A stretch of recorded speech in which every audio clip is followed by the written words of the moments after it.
Okay. Hello, and welcome to this week's edition of the Superhero Ethics Podcast. I'm Paul Christopher Hoppy, aka Zen Madman, aka Giant Buddha, poker player, writer, martial artist, blah, blah, blah, blah. And I'll be your moderator for today. With me, as always, is my good friend, the Watson to my Sherlock, the Foggy to my Murdoch, Matthew Westfox. Welcome to your own podcast, Matthew. Why, thank you, and I appreciate being labeled in all of those ways. Yeah, I was going to come up with a longer list, but it was already quite a mouthful. I mean, I think Foggy and Watson pretty much covers it, fairly well. Right. And, spoiler alert, we'll come back to that later in the show. No doubt, Hopefully. no doubt. Our main topic today is identity politics and representation in on-screen comic book fiction. But before we get into that, I just want to give you some of my reactions to the mind reading and mind control episode, and thought maybe we could talk about that for about 5 minutes or so. Yeah, I'd love that. I know you weren't able to join us last week. A big thank you again to Greg Haley, Dr. Greg Haley, whose website, They're Just Words, will actually be launching by the time this is up, so go check out that website. But yeah, Paul, I know would have loved to hear you on that podcast. So what was your thoughts on the mind control discussion? Well, I mean, I thought you guys did a great job. I definitely am looking forward to checking out his website, they'rejustwords.com, which sounds like something that I would have written. So I always like reading things that I might have written. Yeah, so I think you both raised a lot of good points. One thing that I think is really super essential is the line between mind reading and mind control. Yep. Where, to me, mind reading... All right, so all of these things can encompass a wide range of actual specific powers, but if someone can read minds in a completely non-obtrusive way, the same way someone can see someone in a non-obtrusive way, which I guess there's a whole conversation to be had there about whether you can perceive something without affecting it, yada, yada, yada. But I think telling someone not to read someone else's mind is kind of like telling someone to keep their eyes closed in a certain way, and so when it comes to having some sort of non-obtrusive, passive mind reading ability, I mean, if I had that, I would just use it literally all the time and never tell anyone that I had it and make a lot more money playing I was going to say, as a poker player, that raises a lot of ethical questions. Well, sure, but as someone who considers myself amoral and doesn't believe in ethics, like, it's cool, Great for a host of this particular podcast. But, exactly. Well, but I mean, it is why I like having you on here, because I think it brings such an interesting aspect to this conversation about the questions raised. But I think what you said is really interesting. The one area where I think I would push back a bit, though, is what you're saying is like, well, if the person can just, it's their sense. But right now, I mean, most of the law that we have, and I think most of the sort of common sense ideas we have, are based around an idea of, like, that people get to do certain things in order to prevent other people from using those senses to see. If I don't want someone to look into my house, I can close my blinds. If I don't want someone else to overhear a conversation, I can, speak quietly. And so you get and I say that last one intentionally because I think, what Daredevil can do with his hearing is kind of a very similar thing. Like, oh, true. It raises a question of when everyone else has an assumption of this is what I can do to maintain my privacy. What happens when someone else has a power that blows that away? Where that no longer is an assumption of privacy. Because I mostly agree with you, but I do think that's the one area of pushback of most people. It's not that they're like broadcasting their thoughts thinking, well, if I shout something in a public square, then I expect everyone else to be able to hear it, and that's okay. If I'm thinking it in my head, my assumption is no one else knows what I'm thinking, and there's something. It feels like there's something a little weird there. Does that make sense? It does, and I mean, I think privacy is a very interesting, tricky issue that we could do a whole podcast on. And I think more generally, when people develop powers that nobody else has, which I guess doesn't really happen too often in the real world, although technology can give people powers that other people don't have. Yeah. Right? Or that people didn't have before. I think that's always a spot where you have to look at the law and say, okay, what do we do with this? Right. And so, you mentioned Babylon 5, right? Yep. Which I haven't actually watched, but I think that's a very interesting example because from your description, it sounded like that's a world where a lot of people have this ability, Yeah, right? and what happens is I, I think it's something like 1 out of every 1,000 people, or 1 out of every 10,000. So not a huge number, but certainly significant, starts to have this power, Hmm. and people have huge fears about that privacy thing, to the Right. point where it becomes almost like, they start having really like strong regulation of the telepaths, Hmm. and yeah, so it's a really great exploration of it. And so I guess my point there is that if you're in a world where there's that many people who have that power, all of a sudden it's the sort of thing that you really that the law needs to take a serious, extensive look at and be like, okay, and everybody does, and be like, well, how do we feel about this? What are we going to do about it?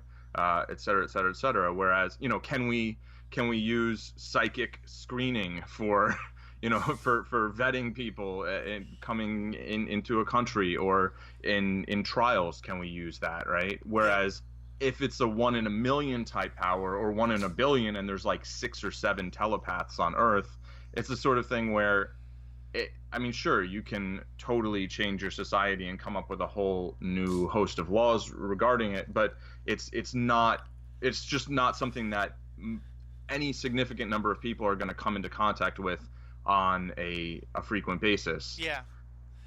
Well, I think that's one of the things that Shield and the X-Men, two separate properties at this point, which we can pray that one day Right. the X-Men will be brought back into the MCU. Sure. But I think it's an interesting thing that they've explored, where, all of the laws to try and regulate powered people, part of what they're wrestling with is the fact that it's not, 1.01% of the population has all now manifested this one power, and so we can deal with it. Part of the Right. issue is that everyone has all these different powers, and so yeah, how in Hmm. the world do you, when Professor X and Jean Grey and maybe one or two others are the only ones doing mind reading, but someone else can see through those blinds, and someone else can overhear the whispered conversation?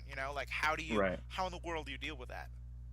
Yeah, and someone can walk through walls, and some people can be invisible, and some people can look like other people. Like, is it a violation of someone's rights to physically impersonate them? Right. Is it only a violation if that, depending on what you do? I think, uh, coming up with laws relating to powers it's just very tricky. And I mean, as much as I want to say it's something that we don't have to deal with in the real world, it really is, because technology. I mean, look, we have the United States is a country based on a document that was written almost 2.5 centuries ago, Right. right? When people were taking horses places, Yeah. right? Like, that was transportation, and boats, and there were no planes, there were no cars, there were certainly no computers that, I mean, There were no guns better than muskets of particular right, relevance exactly. to parts of the Yeah, Constitution.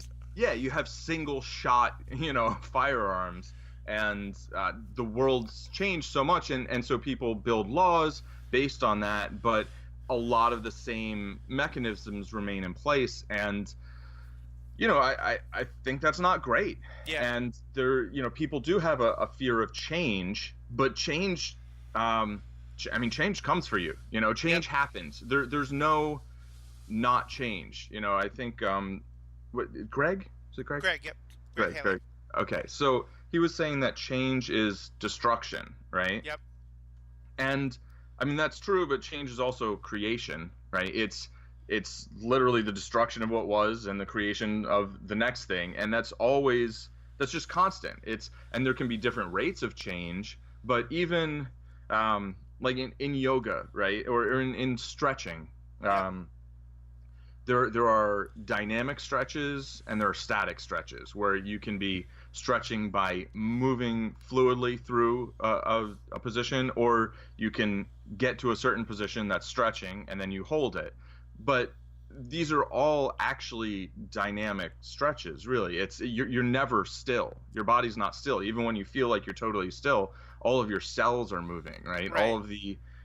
All of the electrons in all of your atoms they're all moving. Everything's always moving. So and we're always breathing. I mean, you can hold your breath, but processes are still going on inside your body. And so change is just, it's unavoidable, and it's just how are we going to change, you know? Right. Um, so I don't know. I think No, no, in the real world we have like, what do we do? How do laws change with regard to technology, and how do people's outlooks also change as science changes? well, and I think that's a great point, because I think, and that's where we can really see the mirror, because you know, once that fish oil is out there, once we know there are aliens in the world, any of the things happening in these worlds, everything is going to change, and the idea of how do we try to keep our ideas of privacy in this new world, that makes sense, but the idea of how do we try and make it so that the Inhumans never existed, that's not really possible. Right. And which I think is kind of what we're having in our own world, like how do we have this idea of privacy, and we have the idea of civil liberties, and we also now have social media, which kind of obliterates all those things, and Right. yet to limit those things would be a limitation of civil liberties. So like, we can't just shut it off, but we can also say, now that all this has changed, how do we try and keep those core ideas of privacy and civil liberties and the public good and all these other things, recognizing that so much has changed. Yeah, and I think there's a question missing there too. I think how is a very important question, but should we also, Right. is, it should the ideas of what constitutes privacy, or what constitutes a reasonable expectation of privacy, should those change Oh yeah, over time? definitely, I mean, that's there true was a too. time when you could go to a place and, like, if you didn't see anyone there, no one would ever know that you were in that place. But now there are so many people taking pictures, there's so many surveillance cameras, and I mean, I certainly have a immediate sort of reaction, like, ugh, Yeah. but at the same time, it's like, so, like, is that really necessarily a bad thing? Is it like, do we need to preserve the same idea of what constitutes privacy, or does that change as the Right. world changes? As the world gets more crowded, there simply will be less privacy, I mean, right? just as one example, I have friends who are clergy or therapists or in other professions where it's often been assumed that you don't want your clients or your patients or your congregants like knowing about your private life. Like that there's an Right. importance of having those kind of boundaries, just because it can it complicates the relationship. That's much harder in a social media world. Like For sure. I mean, it's always been like the most if you're a patient, you can probably find your therapist on Facebook without that much trouble. So yeah, I think you're right, and it makes us ask like, okay, so how do we keep those boundaries? How should we be changing those things? Um, let me ask you one last thing about this before, because I know we want to get to our main topic. It's been a long 5 minutes. But it's a good appetizer. It's a tasty I agree. appetizer. Because to me, when I think of this thing of the stagnation, like the danger of being afraid of change, to me, one of my favorite examples of that is the Jedi. And so as a fellow Star Wars lover, or at least a former Star Wars lover, depending how you want to identify today, I almost picked Darth Vader as one of my 3 characters for that Facebook thing. I can understand that. Well, I almost picked Foggy and Watson, so your intro was Right. quite good. Yeah, Um, good. but I'm wondering what you thought of that conversation. And granted, this is much more on the mind control side. But that conversation Greg and I had briefly about the Jedi and Star Wars, and sort of like, what are the problems of the kind of like easy use of the mind wave, the hand wave, these aren't the droids you're looking for power. Yeah, I mean, and that's where the, mind reading versus mind control, and it's interesting that in the original trilogy, they mostly focused on mind control more Right. than, I mean, there was like, I can, feel, sense, your hatred or whatever, stuff like that. You know, and they could sort of sense each other's emotions, but there was not, like in the Force Awakens, there was like, I'm going to actually go into your mind and take this information out, right? Right. Which, to me, I would always think that telepathy would come before, actually being able to control someone else, right? Because it's almost like that being able to see someone's mind, see their thoughts, would make it easier to bend their will. But who knows? Whatever. These are powers that we don't really have, but we sort of do if we use our words right. But but yeah, I think it's certainly interesting in terms of, you know, if you're controlling someone's mind to be like, don't arrest me or don't shoot me or whatever, like I'm on board with that, you Right. know. But when you control someone else's mind, you are basically, I mean, you're taking all of their agency, like quite literally, Right. right? And it's basically possession in a lot of ways, Yeah. right? You're now their body is running missions for you. So I think if we were to look at what the law should be regarding stuff like that, I think the person doing the mind control should be the person responsible for the actions, Right. you know. And I think, yeah, using it really free and easy, not so down with that. It's, you know, I mean, the same way it's like if you are someone who's trusted to have a gun that you're supposedly using to protect people, which, yeah, anyway, but like there's a lot of responsibility that comes with that, and you can't just go around using that power willy-nilly. You know, any power that really can change people's lives, like, has to be used responsibly. Well, and I think that's the key thing, is it's responsibly, and then this, and you know, this is, I think, kind of central to so many of these stories, and for good reason.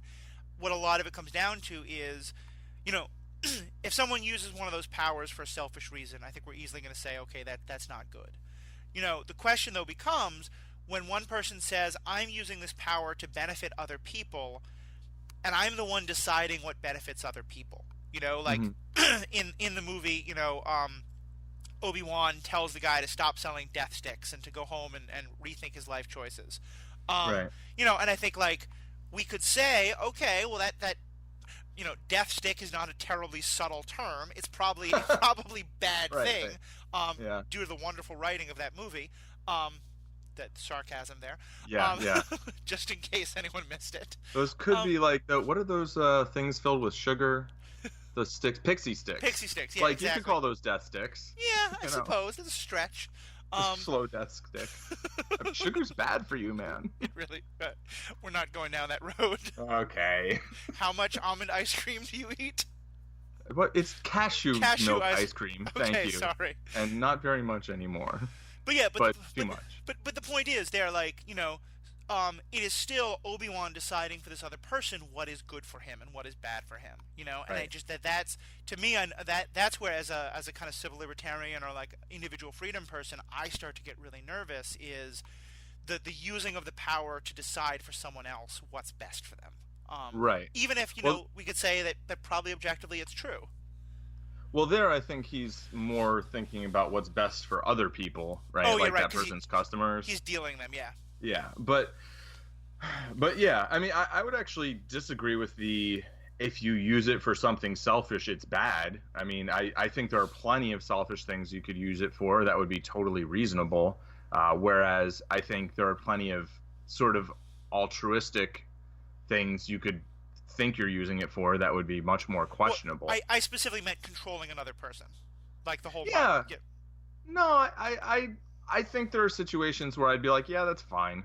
Uh-huh. You know, where, I mean, sure, if I were the person being controlled, I'd be really upset. Right. You know, but if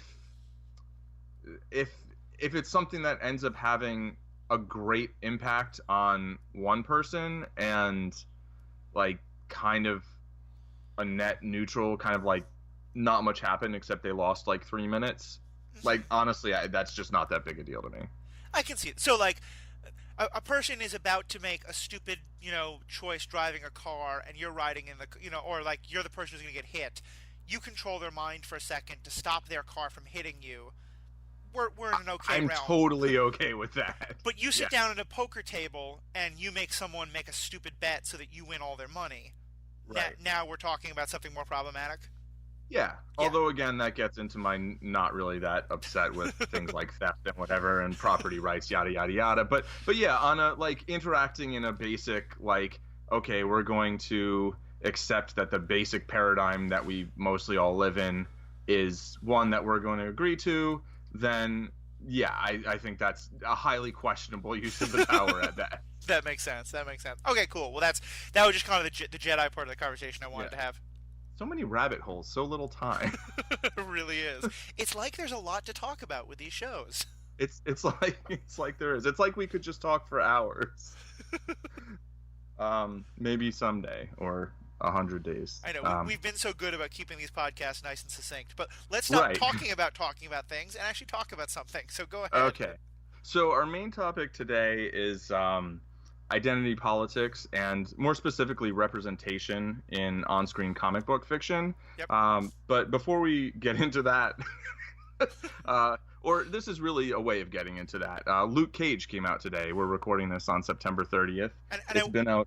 I want all of our podcast listeners to know we've watched the first episode. We've only watched the first episode, and we stopped watching so that we could record this podcast, which I think is an act of Herculean restraint and dedication to you, the listeners. So I just hope you all appreciate that. Yeah, I would agree with that. And so in terms of Luke Cage spoilers, I think there will probably be close to none, maybe a little bit in terms of episode 1, which I thought we'd just what were your reactions to watching the first episode? Just make sure I heard you. You're saying that there's total spoilers for Luke Cage episode 1 is what you're saying, right? Oh, I was gonna say maybe we could, you know what? Yeah, sure. Total spoilers for Luke Cage episode 1. Have at it. Okay, well, just first of all, before talking about specifically the politics of it, I loved this. I mean, not terribly surprising given the Netflix the bar that they've set. I did think season 2 of Daredevil, the second half was not as great, but still, for the most part, I think Netflix Marvel shows have been just knocking it out of the park, and I think this first episode is by no means not living up to that. I was really impressed with it. I loved a lot of just as a huge fan of The Wire, I loved seeing a couple of my favorite actors from there. Butchie is back, and Burrell is there, but in a good role. That's very strange. Yeah. I also thought it was interesting that Butchie, he's the guy who sells Luke Cage a newspaper, and he's not. It seems like he's a very small role, but the character is blind and the actor is blind. Right. And he played a blind character as well on The Wire. I just thought that was a little interesting, given that you have the guy playing Daredevil, who's a fantastic actor. He's playing a blind character. He's not himself blind as an actor. So I just thought it was a little bit of a nice. I don't think there was any intentionality there, but having a blind actor in the show, in a Marvel Netflix show, just kind of made me happy for that reason. But yeah, overall I loved it. I thought it set up a really interesting story. I thought they did some great references to the rest of the sort of larger Marvel world, and really made sure we remembered that this is happening against that backdrop. Right. Some nice allusions to Jessica Jones, while also kind of letting us know that this is not going to be a Jessica Jones sequel. It's its own show. Yeah, I overall loved it. What did you think? I liked it a lot.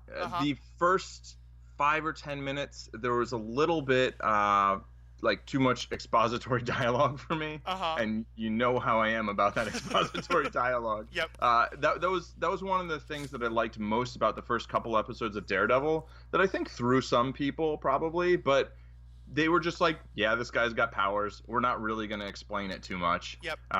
And then gradually they sort of told the audience, where he got his powers and what they are, blah, blah, blah.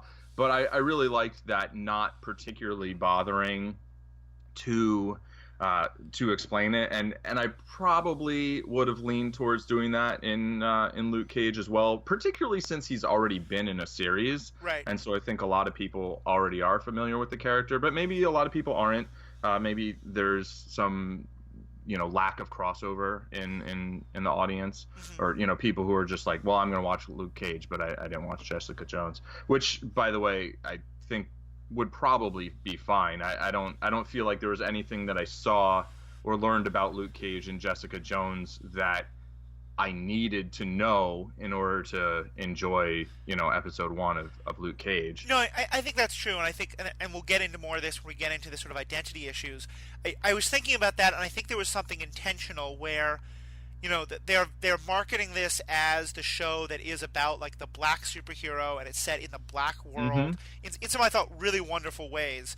And I don't want to say more about some of the specifics of that in a moment, but I imagine that part of the thought is that you're going to get a comic book audience, but you're also going to get a much larger audience. I mean, the same way that I think Jessica Jones was very intentionally marketed in a, this is about a woman superhero. It's covering a lot of issues that you probably got a lot of people who might not necessarily be like MCU diehards, but Right. were like, wait, I really want to watch a show about a woman who's dealing with all these issues that get talked about.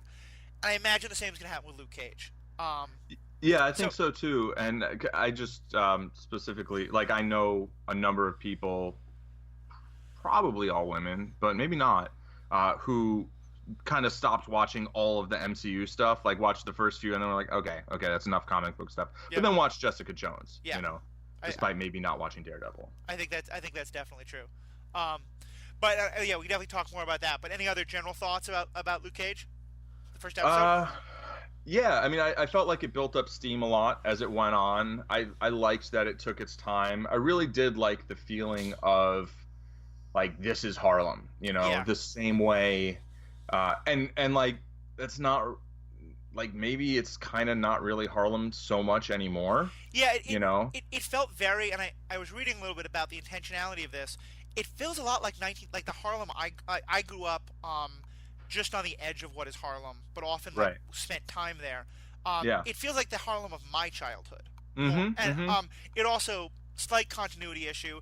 It does not feel like the Harlem that the Hulk trashed, Oh, which yeah. Well, made me a little bit like, because at one point that one guy is like selling videos of the green guy, and right, they don't right. mention that he trashed Harlem. Yeah, but that was like 10 years ago. It was. So I can definitely see them not. It's not a huge continuity And thing, but yeah, and Harlem's a big enough place that, like, it's not like he necessarily trashed all of Harlem, yeah, it's true. you know? I love. And let's put the blame where it lay. I mean, Abomination was really Yeah, it's the true. culprit That's there. true. Yeah. But anyway, but also like the music, especially, I thought was such a great way of Oh like yeah. grounding this show in uh, I thought the music is great, and it's coming out of a style that I think is referred to as retro blues. Hmm. But it's definitely a kind of like throwback to the '70s rhythm and blues music. That is the era that that the first Luke Cage stuff was written in. Yeah. But I like it because it gives the whole show a kind of timeless, like, this is about Harlem. Kind of in the same way you and I have talked about, the Hell's Kitchen of Daredevil doesn't really exist anymore. Um, Right. you know, But it felt very much like the Hell's Kitchen that I grew up in. exactly, and in which And the show this was feels like the Harlem of that same era, give or exactly, take. exactly. I will say it's interesting when you're talking about the first few minutes. For me, as a diehard basketball fan and as a big devotee Oh of the yeah. Pat Riley Knicks, I loved that scene in the basketball, in the barbershop where they're talking Right, right. basketball. Yeah. But then I think about how often, like, when I try to get my geek friends to watch what they'll refer to as sports ball, I'll get lots of crazy looks. And so I sort of I thought it was a very interesting choice to, in the very first moments of this show, have a conversation entirely focused on a sport that the comic book nerd genre, a lot of those folks might be turned off by that. But yet, to me, Right. that feels so like that, guys sitting in a barbershop talking about basketball in that way, like, that felt very much like the Luke Cage Harlem kind of aesthetic that they were going for. Yeah, yeah. So I thought that was a really interesting choice. Yeah, I liked that. I mean, I liked the beginning. It just, there was a little bit of like, and this is, like, in fairness, this is true about almost every single TV show, like the first 15 minutes. Yeah. Right? There's almost always this, like, okay, we have to set this up, and there's like all these obligations as a screenwriter or as whoever's planning out, the beginning of a show, of a series, really. Right. So, I don't mean that as like a big negative. It was a little like, okay, yeah, we know he's invulnerable, blah blah blah. And like this and that, and I was like, okay, all right, now we've got the story, Yeah. But yeah, I did think that banter was great. It's also the second Phil Jackson reference, right? In like 2 months of comic book stuff. Oh yeah, didn't Coulson make a reference to it to Phil No, Jackson? no. Deadshot. triangle bitch. Remember? Oh yes, that's Yeah, right. yeah. That's right. He's, he's like, you ever heard of Phil Jackson? Anyway, I thought that was amusing. That like okay, I guess this is like the comic book basketball crossover Yeah, Phil Jackson can exist audience. in both the MCU and the DC universe. Right, exactly.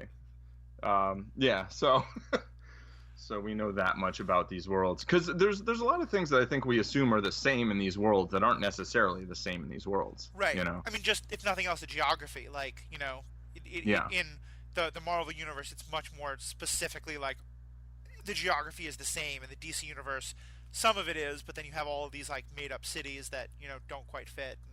Yeah, Yeah. yeah, So the DC universe. I mean, I think America must have like 500 million people in DC because New York still exists, but then there's Gotham, which has like 30 million people or and something. Or Metropolis 20 to 30. and yeah. And Metropolis is also like Gotham sized, and they're still DC, but it's not. It's odd. Rabbit But hole. anyway, Rabbit hole. right? Yeah, back to the MCU. Um, so that's kind of so yeah, I'm very excited to watch the rest of Luke Cage. I mean, I was excited when they announced it as a Yep. series, however many years ago it was now. And none of the series have disappointed me so far, except yes, the second half of Daredevil season 2 wasn't quite up to there were things about it, Right. that weren't quite up to the standards that they've set. But the standards they've set, I think that standard is basically the best on-screen comic book stuff that's ever been made. Oh, That's yeah. like what I think the standard of Netflix Marvel is. So, to come in at like a 9 out of 10 on that scale is like, okay, Yeah, I mean, I think you could still put the second half of Daredevil up against, Agents of Shield. I think could you could make an argument, but still, to me, the second half of Daredevil is still far better than Arrow or Flash is a fun show, but I think still nowhere near as good. Like, right. yeah, but I think the best of Shield is about as good as the worst of Daredevil. I think that's fair. Yeah, I'd say that's a good. All right, so getting back to the topic and kind of getting into the topic now, 30 minutes into our our podcast. I mentioned in a previous show that identity politics drive me nuts, right? And I thought I'd first just kind of give my basic explanation for that, and then let you explain why they're important to you and in general. And personally, I think personal identity is super important. And I think immersing it in politics can subvert someone's own sense of identity to some extent. And I do respect that many and perhaps most people identify strongly with certain characteristics like gender, race, nationality, sexuality, maybe even hair color, and probably much more of those first four.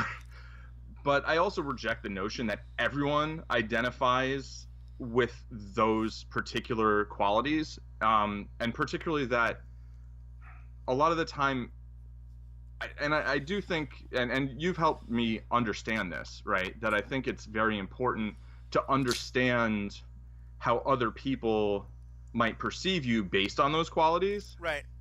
But I do, as someone who I'd say struggles from or suffers from sort of cultural dysphoria, I really can't accept that all of those qualities have to be important to a given person, or that someone necessarily needs to relate to all of those aspects of their being. Like, I mean, personally, like, I have a hard time relating to my species. Right.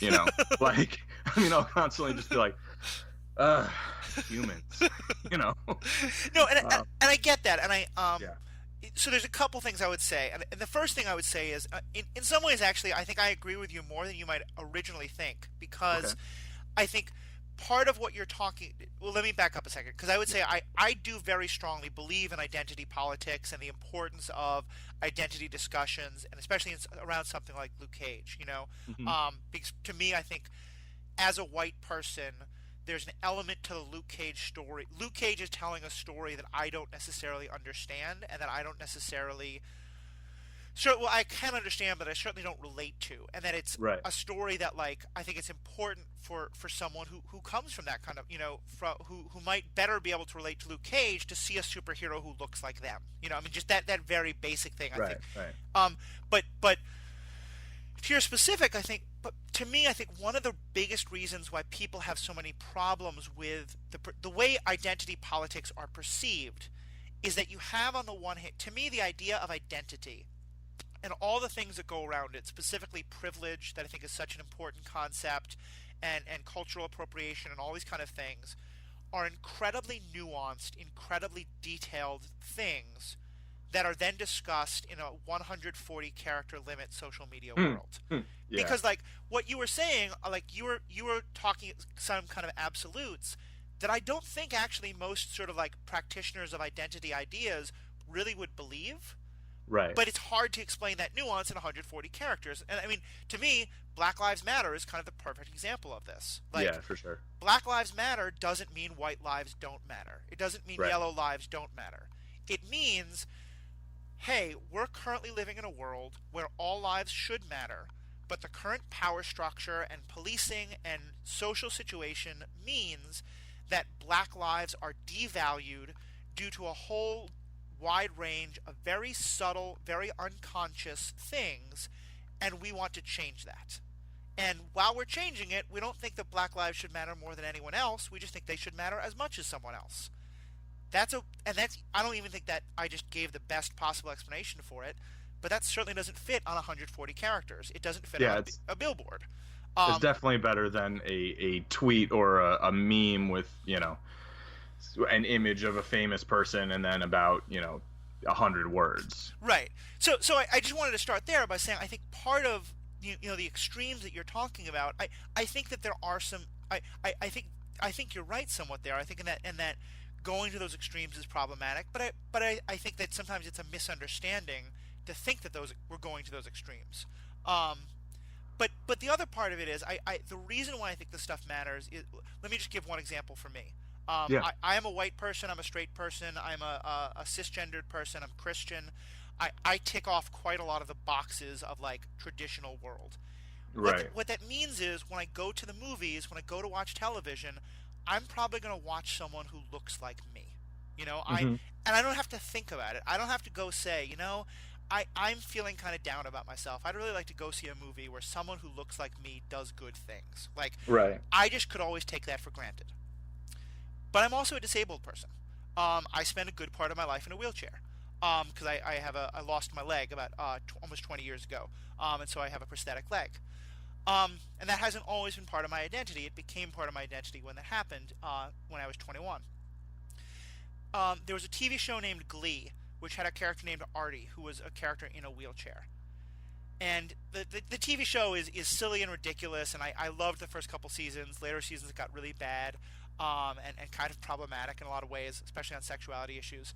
But I loved it because it had a character in a wheelchair who went through a lot of the things that I've gone through. Like there's a couple of scenes of him like dealing with the kind of casual things that people aren't meaning to be ableist. They're not meaning to be rude to him, but are really kind of hard for him. And I sort of was able to watch that character and be like, you know what, that is my story that I'm seeing, and I don't normally get to see that story, and that meant so much to me. And I thought of that when I am someone who grew up. I'm about to touch the third rail of these conversations in one of the most talked about of these representation issues, but we'll get it right on the table. I'm someone who grew up loving the Ghostbusters movie, the original. I still think it's a fantastic movie. I think that you go back and watch it, and like the characters are pretty horribly misogynistic in some ways, and that's definitely problematic. But I still love the movie, and I hate remakes in general. And so when I heard about the all-female remake, I wasn't really on board. I couldn't care less about the fact that it was all women. I don't like remakes. I don't want there to be a remake of movies I love. Yeah, in general, it's not a good idea. Yeah, but I try to sort of listen and hold back on some of that. And then when the movie came out, and I read some of the articles by women who talked about how they didn't have what I had, where they could take for granted that they could go to a movie and see someone who looked like them on the screen, and that this meant so much to them. And I read like the stories of mothers talking about how this movie was a part of what it meant for them, that they could take their daughter to make sure their daughter had the experience that I had, that they, the mother, didn't have. Right. And just some of those pictures of, like, the little girls who were so excited to get to be, to dress up as Ghostbusters. That really hit me in the same way that Artie had hit me. And that really was like, that this movie isn't for me, and it doesn't have to be. And I did go to the movie, and I thought it was very funny, and I'm glad I saw it. But more like just that idea of, like, I think, to me, that's an example of where I think that kind of identity politics around cinema or movies becomes important, because it doesn't have to mean that all men are going to think that, women can't be superheroes. It doesn't mean that every woman wants to be a superhero. You don't have to talk in the absolutes, because we're not Sith. Even though only a Sith speaks in absolutes is an absolute. But, George Lucas is a bad writer. Oh my gosh, stop the presses. Yeah. Well. But there's but so that's my point. So to me, that's the kind of reason why I think when it and I'm hugely isn't a word, but I'm reducing all of this identity politics stuff to one very particular idea. But this is why I think it matters so much in movies and TV shows, because I think A, because of that idea of the hero, and B, because I think it changes up me. Like, not only do I get to assume that people who look like me are heroes, but if I only see people who look like me as heroes, it's hard to remember that other people can be. And I think right. It is also such a good way of influencing that. So. Well, so this is going to be kind of boring, but I pretty much agree with everything you just said. So, awesome. I mean, so what I'd expand on is that I do think that much like what some people would refer to as political correctness, I feel like identity politics, particularly in the sphere of the interwebs, are often not communicated successfully, or communicated in a way, and by communicated I don't mean the people trying to communicate are necessarily at fault, and I don't mean the people who are failing to receive the message are necessarily at fault. I mean, the communication is it's a two-person transaction, or for one person to try and express something and someone else to actually understand what that person means. Well, but here I think there's something very important in that it may not have been communicated successfully to you.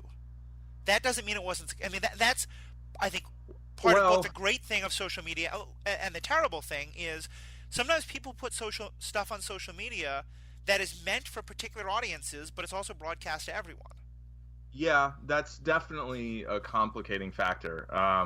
And I that's true. That it's often not successfully communicated to me, but I'm actually less worried about not being successfully communicated to, because I do feel like I get a lot of what the point is, and I can see people talking about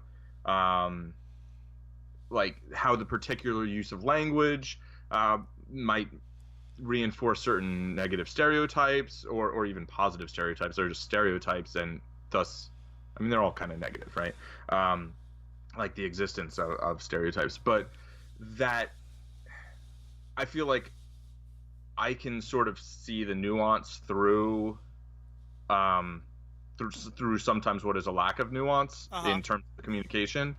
But I'm much more concerned about the Trump voter who's not getting it, and maybe doesn't really want to get it on a lot of levels, but also is being driven farther in that direction, which I think is a horrible direction. And speaking of third rails, Trump. But the point being that obviously not everything anyone can say is for everybody, right? I mean, maybe some things are kind of have some universality and are totally unobjectionable, but like those things don't really get shared very much. They don't get commented on very much. It's like, yep, you know, I, like there's not that much to say. I mean, I think that there is a really important issue here in social media, which is that, yeah, moderate, nuanced positions don't get attention. You know, like Right. it is very hard to burn a question mark on someone's lawn. Like that's not going to like raise. Okay, Oh, the actually, Riddler would disagree. yes, that's true. But like, you know, we used to talk in some of the social justice circles Yeah. about nuance. You know, that it's really hard to stand on the rooftops and shout maybe. Like that Right, just doesn't right. work as well. Yeah, But yeah. I hear that point, but I do think that particularly when we're not the people who are, I think that there is such a need to have a place to express anger and to express emotion. Sure. And asking every communication on the internet to be sort of strategically minded is problematic, and it's doubly problematic, I think, when it's coming from people who aren't in the affected group. And here I will admit this is an identity issue. And let me Right. give you an example that like uh, Just like to interject, I just say that I think I'm less requesting or demanding that everything is done like that, but more lamenting that it can't be. I understand that. I understand that. And I was going to give an example from my Go particular ahead. world.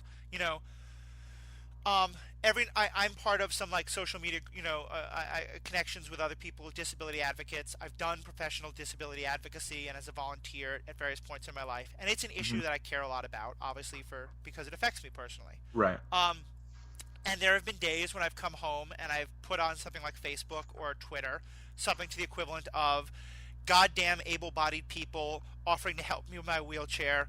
You know, why the hell don't they think I can take care of myself?" Right. Like, is that the most strategically minded message? By no means. No. Is that a message that might well make some able-bodied people who think of themselves as good-hearted and just offering to help turned off a little bit because they're like, well, but wait, I thought I'm trying to, or even like the person who is fairly educated and like knows, you know, knows the not like offer to help without, you know, being asked or something. That person might be like, you know, well, wait, not all abled people, you know, like why they might be turned Right. off by Right. that. Right. They're not the audience for that. I'm putting that Right. out there because I know that other people in wheelchairs who felt that are going to feel validated by reading about my anger experience, and I'm going to feel validated by hearing it back from them.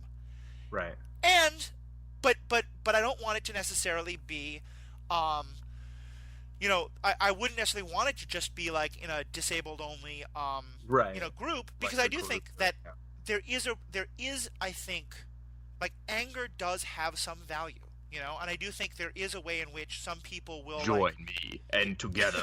Oh, sorry. Well, no, but that idea of, you know, Yeah, yeah. No, I mean I agree with you. yes, some people are going to see that anger and be like, oh, maybe there's something really there I need to pay attention to. Yeah. But here's the flip side. If a fellow, if another person who I know is part of the disabled community or like has that identity, if that person comes to me and says, "Hey Matthew, I know you really care about this issue. The tweets you've been putting out aren't helping our cause. Like maybe you should think twice about this." I might really push back against that person for like trying to police my personal experience, Right. but I'm going to listen to them in terms of the strategy. Hmm. If an able-bodied person comes to me and says that without my asking them to, I'm going to just be really pissed and shut them down. Because now Right. they're talking, you know, and to me that's in that same way where I feel like for me as a white, you know, like there are a lot of political issues where I am very much a supporter of the Palestinian movement and like, you know, a free Palestine and things like that in a way Hmm. that's also safe for Israel, but you know, Right. obviously a very complicated issue. And there are times when I admit I tear my hair out watching the directions that some of the Palestinian groups are going in, thinking like this is just such bad strategy. But it's not my place to say like you know it's not it's Yeah. not So that's where we can disagree. That's, good. We got to get into a disagreement. Awesome. Well, I can say objectively that I think it's bad strategy, but I think for me to go to that group and tell them that without being asked is, I think, really problematic. Yeah. So again, I don't disagree, but I do disagree. But I'm mostly just because I think like, well, so if the criticism is that the tone is potentially obscuring the message, Uh huh. then I think the person trying to communicate that needs to really, really pay attention to their tone when they approach people who are maybe of a group that they're not part of and are trying to communicate what I think is something that really does need, I think it's really essential that it gets said. Like, let's say you have group A and group B, right? Group A has something that they want to communicate, and group B is not hearing it, right? Or a lot of people in group B are not hearing it. I think it's actually much more logical and useful for one member of group B to go over to whoever in group A and be like, hey, look, I think the message you're trying to communicate is really important, and I really want the other people in group B to understand it. I think that the way you're presenting this message is actually preventing that. I think it's obscuring your message, and I think it's actually making other people in group B more entrenched in their opposition to that message. And I think that when doing that, yes, I think it's really important to be respectful and to be fair, and to not be accusatory. Hey, why are you saying this message in this particular way? I think that's not constructive at all. But I think some members of group B who get the message but see how it's not resonating with other members of group B are actually the people who are most well equipped to make suggestions. And I think it's really important that those are suggestions, not demands, and not accusations. So I think I understand where you're coming from there, and I think there's some validity, but there's a couple places where I'd push back. And yeah, I think this is our first actual real point of contention on this podcast for a while. Woo-hoo! So woohoo, we found something to disagree on. Well, though we've had a couple other disagreements before. Yeah. I know you love Zack Snyder and think he's a fantastic movie maker. But what now? But so there's a couple places I'd push back. One is that I think there's some validity there, but I think it becomes. One thing you have to first ask is, what is the power structure between Group A and Group B? Because if this is Group A asking Group B to stop oppressing them, or demanding that Group B stop oppressing them, if the person who is in that sort of Group B group is in the group that has held power, I do think that changes it a lot and makes it even harder for the person in Group B to make that kind of a suggestion. The second thing, though, I think is it becomes so important is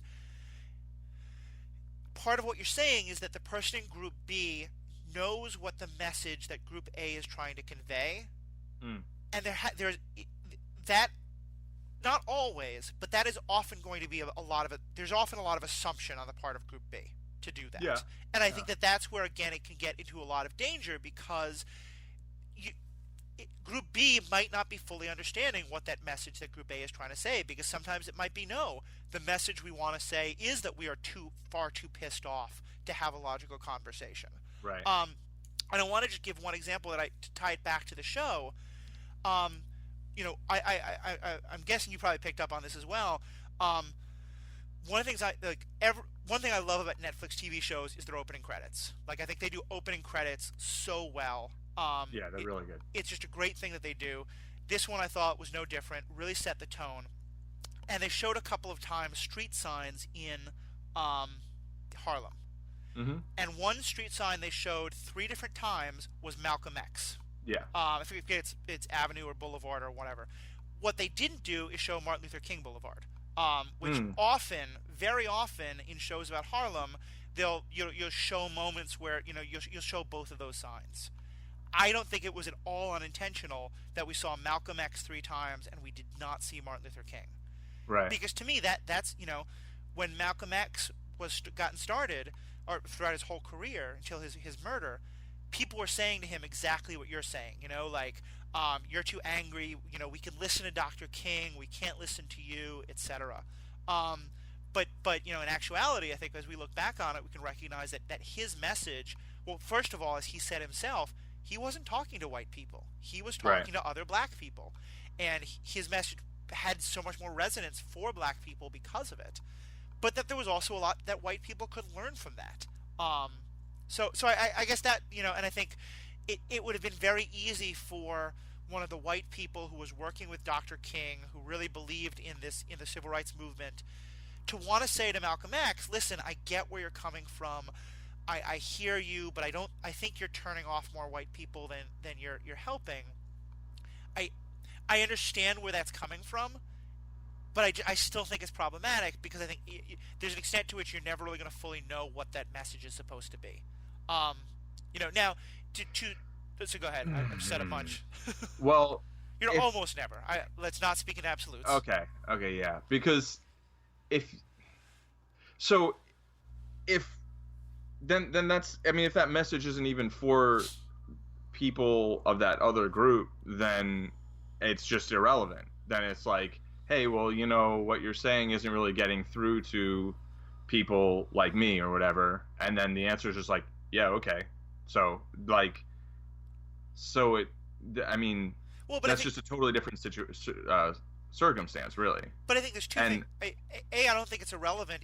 Like, I think this is one of the most, kind of go back to Ghostbusters. Like, when I was talking with a friend of mine about it, she said something that really hit me, where she said, like, this movie isn't for you. Right. You may well enjoy this movie, but this movie isn't for you. And right. and that, I was like, oh, okay, that, because as a white straight man, I tend to assume everything is for me. And that's part of what privilege does, and I shouldn't think that way. So that's one part. But the other thing is, a lot of white people learned a lot by listening to Malcolm X talk to other black people, because it was that moment of like, wait, Dr. King makes us feel like you love us and you want to be like us, and we can be just as loving and brotherly as you. What do you mean we can't help? Like, what, and not to say that one was right or one was wrong. I'm a huge devotee of Martin Luther King as well. But I think that, in that same way, like, when I read things by someone who's of a group that isn't me, saying like really angry things about the group that I'm in, yeah, it's easy for me to just turn it off and reject it. It's easy for me to say that's irrelevant. But it's also, and I think this is what people in privilege need to do, it's possible for me to hear that and go, wait a minute, like, what is happening in this situation that makes someone so angry that this is what they're going to express? Right. And I think the failure of some people to do that isn't, like, the people who are expressing the anger shouldn't have to carry the responsibility for that. Like, because yes, you're right, there are idiot Trump voters who are going to turn that off. Yeah, but okay, let me turn it around. Sure. When Clint Eastwood or whatever Trump supporters express their anger the way they do in this incoherent, like, there's a reason that they have their anger, and it's not always racism. It's not always misogyny, right? No, not at all. And I think we should be paying attention to that. And yeah, that's basically my point. Like, I feel like what we hear when we hear what they're saying, that's what they hear when they hear Malcolm X, and that's not to say that, and I mean, I'm not trying to like draw a parallel like, oh, they're the same, right? White nationalism, black nationalism, blah blah blah. That's not my point. But my point is that when there is anger, that it's very difficult to parse kind of like the source, and I guess basically just that it's always a problem if people just ignore it because it's angry, because it's noisy, right? Well, and I'd agree with that, and I don't want us to get, huge political rabbit hole we can go down, and like, you don't have to be a liberal Democrat to listen to this podcast. I hope all are welcome. And when you disagree with us, please, post about it in the comments. But I would say that I think that, much to their disservice, it is much to the disservice of progressives and identity politics type people when they look at the Trump voters as just all racist, ignorant people. I think there's a lot of people who have lost jobs in this economy. The America that they believed in is changing, and like we talked about before, the destruction of change. Yeah. What Dr. King talked a lot about, that losing privilege hurts.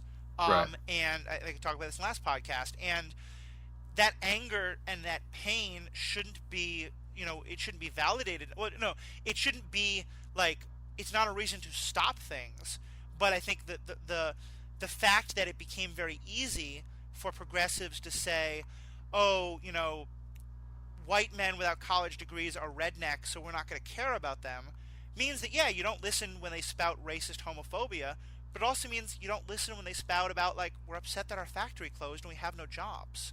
Right. And, like, I think that they're, finding ways to speak to hear that anger becomes so important.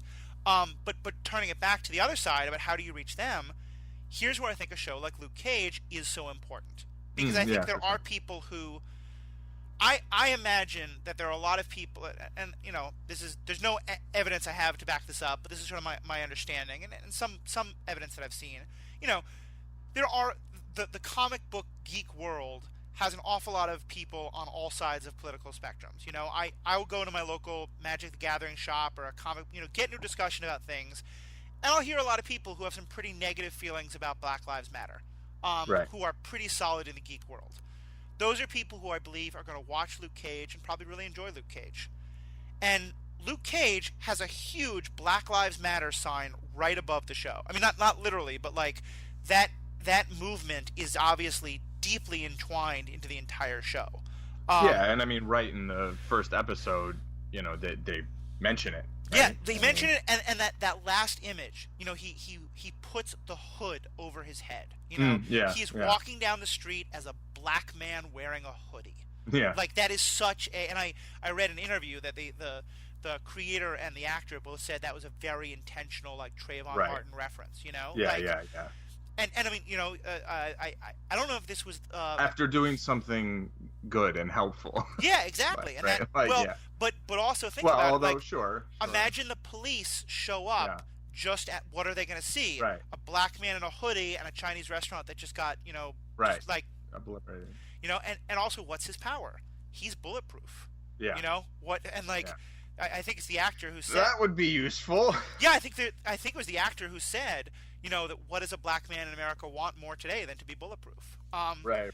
So my only point being, I imagine, I hope and I imagine that there are people who, if I said to them Black Lives Matter, would tune me out, but are going to watch this show. Mm-hmm. And are going to watch a show that is, like I said, much more Malcolm X than Martin Luther King show, and might be affected by it, and it might plant some seeds that are gonna change them. And I hope that happens, but I don't think I don't think the creator has to be like. I don't think at the end of the show, I don't think we judge the show based on did it reach that white guy, because it's not supposed to. Its aim is just to tell a great story, but also so that the black kid growing up knows that there's a superhero like him. That to me is what I see as why representation matters so much. Yeah. Well, so in terms of the communication of identity politics, I think we've successfully talked about that, and maybe not entirely perfectly communicated on all aspects of it. But as far as representation goes, I really agree as much as I could, basically, as much as possible. That I think so. Like when Age of Ultron came out, and there were articles that were like, great, another hero film featuring 6 white characters.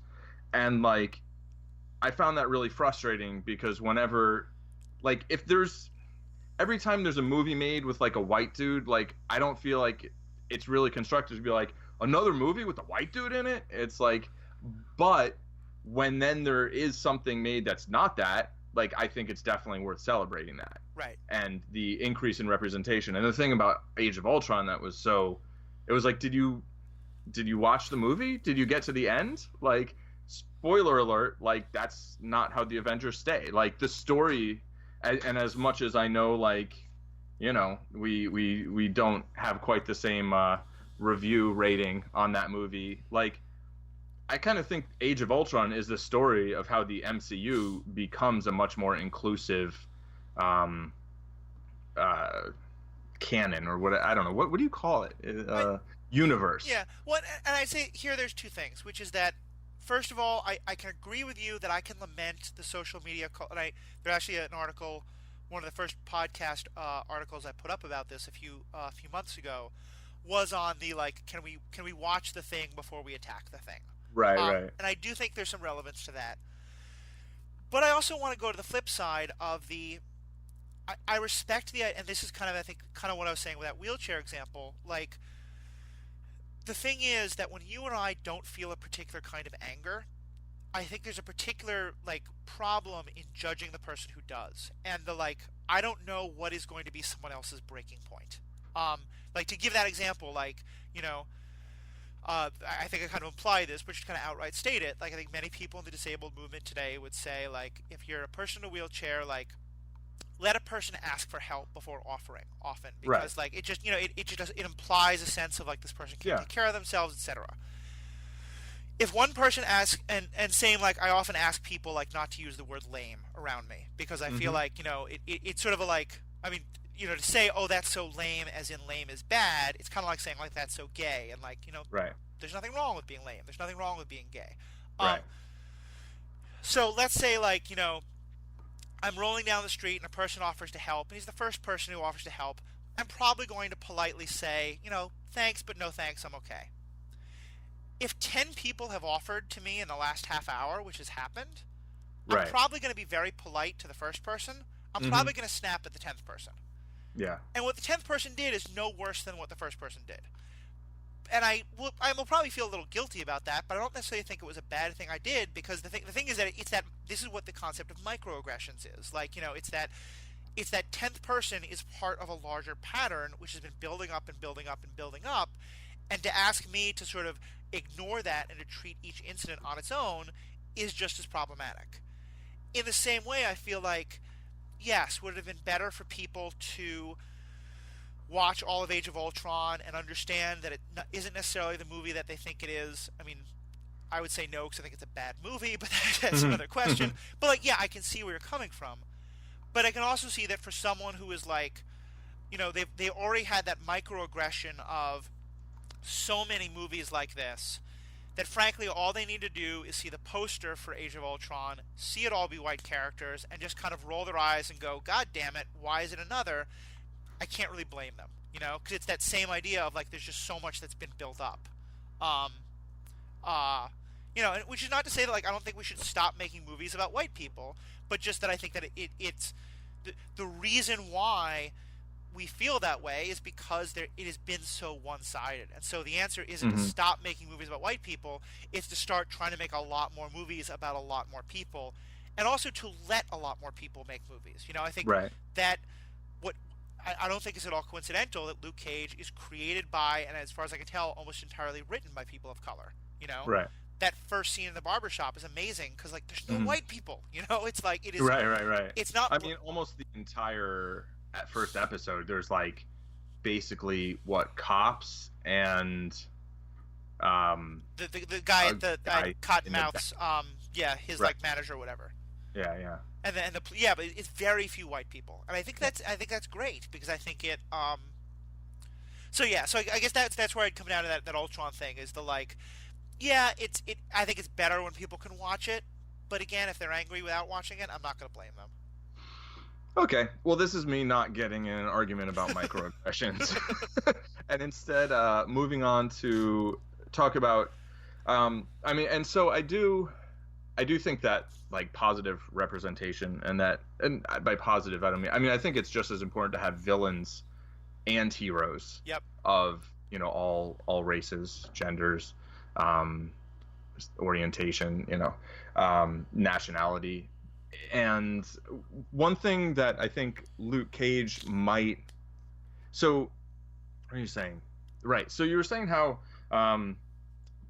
that's like something great that Luke Cage can do, is kind of bring that message to people, and even just like without actually having any overt talking about issues, just like seeing a big black dude in a hoodie like go around, be the hero, like that's a positive thing for everybody to see.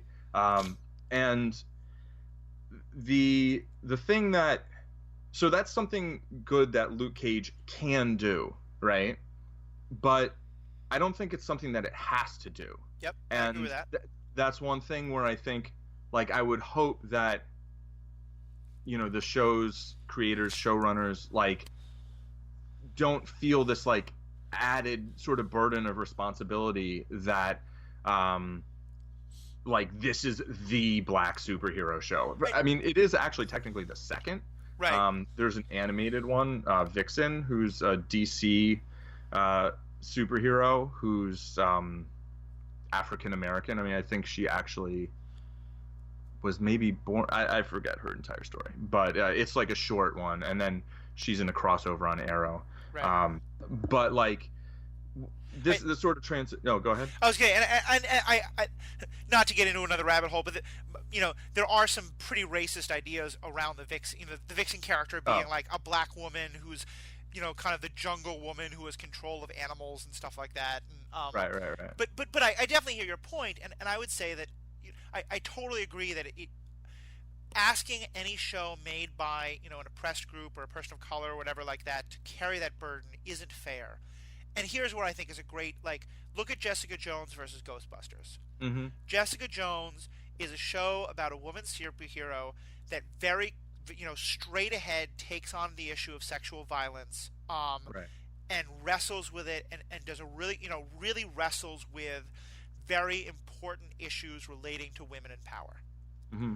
Ghostbusters is a ridiculous movie that takes on. I mean, it pokes fun at the people who were making fun of the idea of female superheroes, right? But it doesn't in any way carry the kind of responsibility that Jessica Jones did, and I think is pretty happily okay with that. Yeah, and forget Ghostbusters for a minute. Jessica Jones, I think, benefited from and vice versa from the fact that Supergirl and Agent Carter both came out within the same year. Right. Supergirl and Jessica Jones, I think, came out a month or two apart, and Agent Carter had been on earlier that year. And I think the fact that you had three female-led, comic book shows where the title character was Agent Carter, Jessica Jones, Supergirl. Yep. Let each of those shows kind of just like they could be their shows. They could be judged on their own merits. One might get canceled, one might get moved to another network, and one might get renewed. And no one of those shows had to like sort of carry the torch for like all female comic book shows. And Vixen actually came out around the same time. No, and go ahead. Well, just that those shows all I felt had a very different sort of representation, but they all just added to the like. Well, I mean, if women are half the population, right? Like, you shouldn't like have one women's superhero show.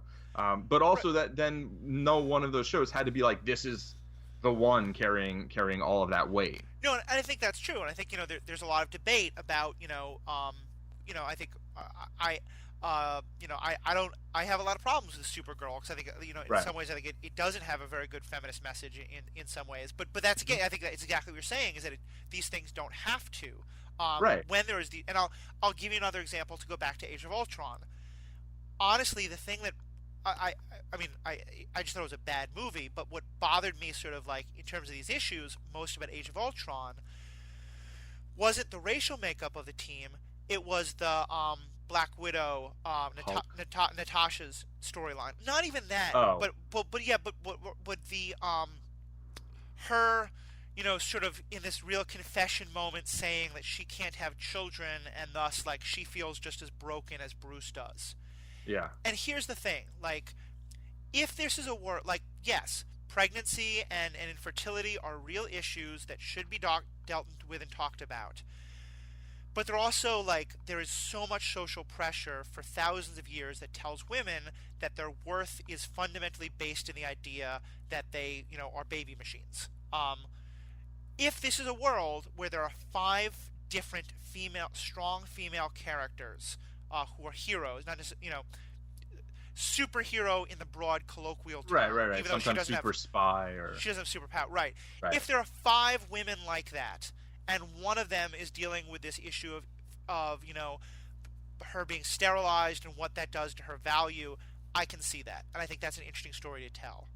But when the only woman character yes, Scarlet Witch has been introduced, but we haven't really heard much about her yet. Maria Hill, too. Yeah, but again, barely really there. But if the only woman character who we're really getting any kind of, like, backstory with is a character who has this issue that has been, used against women like for so long, to me that becomes much more problematic. But if there were 5 other, in a world where Agent Carter is much more prevalent, in a world where Jessica Jones is much more prevalent, and then you tell that Natasha story, I think that could be a really powerful story. It's just when it's the only story being told that I'm like, come on, do you have to go to this tired old cliche again? Yeah, I mean, we just disagree on that. We can, I mean, but I get your point about when there are more characters, like whatever things you might have a problem with about a given character are sort of not minimized, but like de-amplified. I don't know. I'm looking for the right word, but like I'm making a gesture, made a little smaller. They're not when that's your big like starring female character. Yeah, I get you on that. I would say though, like there is Maria Hill. There's Melinda May. There's Daisy Skyquake, whatever her name is. There's Jessica Jones. Like they do have a world, and Scarlet Witch, and they do have a world now where there aren't 1 or 2 powerful women. There are quite a number now, and I'd say to Marvel's credit. And I think honestly, like I mean, part of it's just like, are you judging the movie or the MCU? Like most of those were not really shown in Ultron.